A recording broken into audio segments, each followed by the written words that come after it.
विचार तब तक उपयोगी हैं जब तक वो आपके नियंत्रण में है, वरना वो आपके भीतर तूफान बन जाते हैं। यह है ओवरथिंकिंग सीरीज, जहां हम समझेंगे सोचने और जीने का फर्क। तो चलिए आज के इस भाग में हम जानते हैं ओवरथिंकिंग और उसका विज्ञान। सोचिए आप एक गाड़ी चला रहे हैं पर ब्रेक की जगह बार बार एक्सीलेटर दबा रहे हैं, जैसे कहीं रुकना ही नहीं है। हमारा दिमाग भी कभी कभी ऐसा ही बन जाता है, जब हम छोटी सी बात पर भी घंटों सोचते रहते हैं। किसी की एक टिप्पणी या पुरानी गलती एक बार याद आ जाए तो बार बार लौट कर आती है।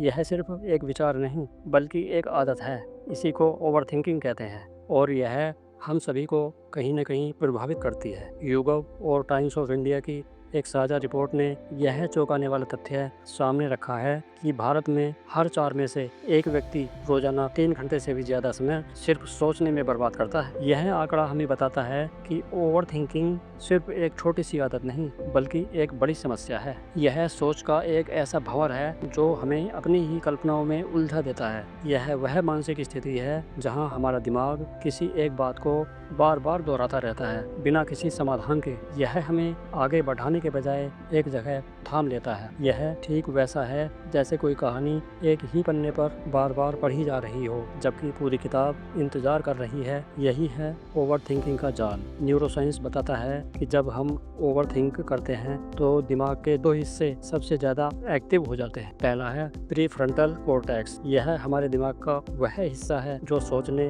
योजना बनाने और डिसीजन लेने का काम करता है। दूसरा है अमिगडाला। यह हिस्सा डर और चिंता जैसी भावनाओं को नियंत्रित करता है। इसका मतलब है जब आप ओवरथिंक करते हैं तो आपका दिमाग लगातार क्या होगा अगर वाले सवालों में उलझा रहता है। यह ठीक वैसा है जैसे आप बिना ब्रेक के लगातार गाड़ी चला रहे हों। शुरुआत में तो सब ठीक लगता है लेकिन धीरे धीरे इंजन गर्म होकर थकने लगता है। इसी तरह लगातार ओवरथिंकिंग आपके दिमाग को थका देती है, जिससे वह सही समय पर सही निर्णय लेने की क्षमता खो देता है। क्या आपने कभी गौर किया है, कभी कभी जिंदगी की एक छोटी सी बात हमारी नींद, हमारी शांति, यहाँ तक कि हमारी मुस्कान तक छीन लेती है। एक छोटा सा फैसला जैसे कौन सी नौकरी चुननी है या कल के इंटरव्यू में क्या होगा इतना बड़ा बोझ बन जाता है कि दिमाग लगातार उसी में उलझा रहता है। ऐसा लगता है जैसे अंदर कोई अनदेखी मशीन चल रही हो जो हमें थकाए जा रही है। बिल्कुल वैसे ही जैसे मोबाइल में छुपी हुई बैकग्राउंड एप्स नजर नहीं आती पर धीरे धीरे बैटरी को खा जाती है। ओवरथिंकिंग भी बिल्कुल वैसी ही है। यह न तो हमें कोई हल देती है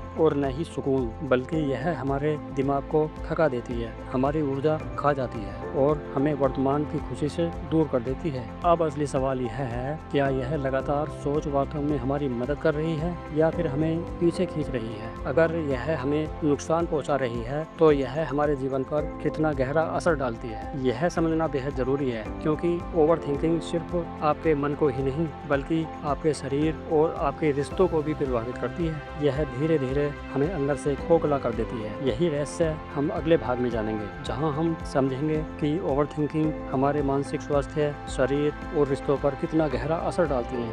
अगर आपको ये वीडियो मददगार लगा तो इसे शेयर ज़रूर करें ताकि और लोग भी अपनी सोच को शांत कर सकें। अगले भाग में हम जानेंगे ओवरथिंकिंग के नुकसान और खतरे। तब तक याद रखिए, अपने विचारों को आप चलाते हैं, वो आपको नहीं।